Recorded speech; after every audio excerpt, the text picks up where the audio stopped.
Na msikilizaji, matumaini yangu ubuheri wa afya. Karibu tena katika makala ya wiki hii ambapo tunaangazia haswa Juni 25, yaani maandamano. Jina langu ni Hafsa Juma. Mwaka 2024 utaandikwa kwa wino wa damu na machozi katika historia ya Kenya, wakati taifa lilipokumbwa na mswada tata wa fedha unaosemekana kuongeza mzigo wa kiuchumi kwa mwananchi wa kawaida. Vijana kutoka pembe zote za nchi walitoka mitaani na kutangaza wazi kuwa reject finance bill. Walikuwa na mabango, si silaha; walikuwa na sauti, si risasi, lakini waliambulia mabomu ya machozi, risasi za moto na mabavu ya vyombo vya usalama. Jumanne na Alhamisi zikageuka siku za taharuki. Biashara zikafungwa, magari yakapotea barabarani na hewa ikabadilishwa na moshi wa vitoza machozi. Huu ndio mwanzo wa kipindi cha giza, kipindi ambacho sasa mwaka mmoja baadaye vijana wanalazimika kukumbuka, si kwa sherehe bali kwa kilio na mshikamano wa kimya kimya. Katika msururu wa maandamano haya, wengi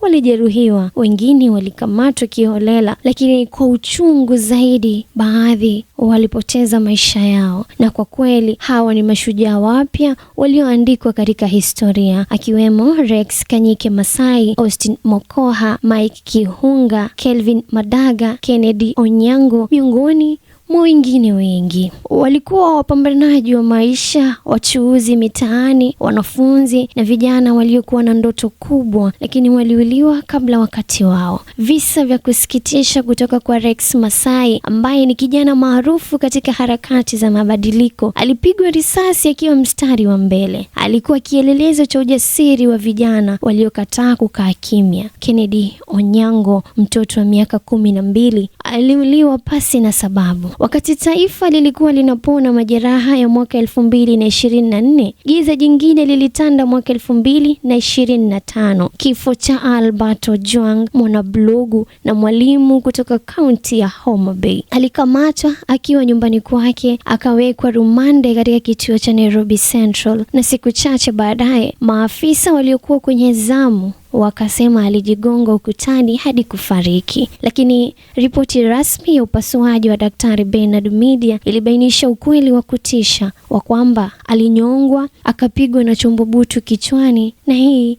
ni ishara ya mateso ya kikatili. Ojwang akawa sura ya uhuru wa kujieleza uliofinywa. Kifo chake kilirudisha Gen Z mitaani. Vijana walirudi tena kwa nguvu mpya, wakikumbuka yaliyopita na kudai haki. Lakini katika maandamano hayo bado tukio lingine likatikisa taifa. Boniface Kariuki, muuza barakoa, alipigwa risasi mbele ya umati. Hakushika silaha, hakupinga amri, alikuwa tu akitafuta riziki, lakini risasi moja ikazima ndoto za maisha yake papo hapo. Maana hadi leo yupo hospitali akipigania maisha yake. Si yule wa awali mchapakazi na mtafutaji, lakini kwa sasa ni afanyiwe kila kitu, hata kupumua lazima ongezewe mashine za hospitalini ndipo aweze kupumua. Tarehe 25 Juni ya mwaka huu 2025, vijana walikusanyika kuadhimisha siku ya kumbukumbu kwa waliopoteza maisha yao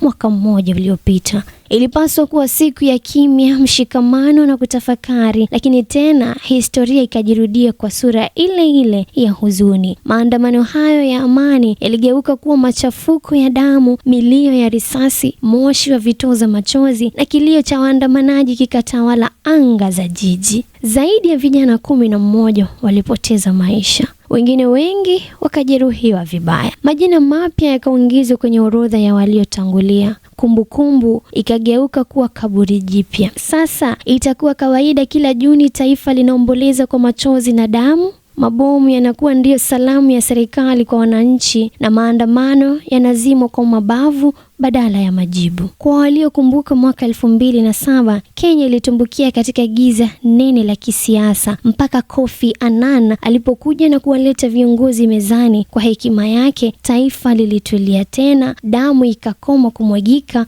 na matumaini yakarejea. Lakini leo hakuna Kofi Annan mwingine, na Kenya si taifa linalohitaji mgeni kuituliza, bali lina kila sababu ya kutafuta suluhu. Miaka ya hivi karibuni inakinzana sana na msemo uliotumika kuwavutia watalii. Kenya hakuna matata, maana sasa matata ndiyo uhalisia ulioko nchini. Nchi inakiuka kila tunu ya kikatiba yake. Uhuru wa kuishi, kuzungumza na kuandamana kwa amani umesalia tu katika kitabu hicho, lakini kwenye kuyatekeleza yamekuwa maajabu. Watoto wanauawa, wajasiriamali wanapigwa risasi, walimu wanateswa. Nimalize tu kwa kusema sote tuwajibike. Serikali itende haki, na haki isiwe tu mapambo yaliyoko kwenye sheria, maana hii ndiyo njia pekee itakayorudisha amani na taswira halisi ya nchi.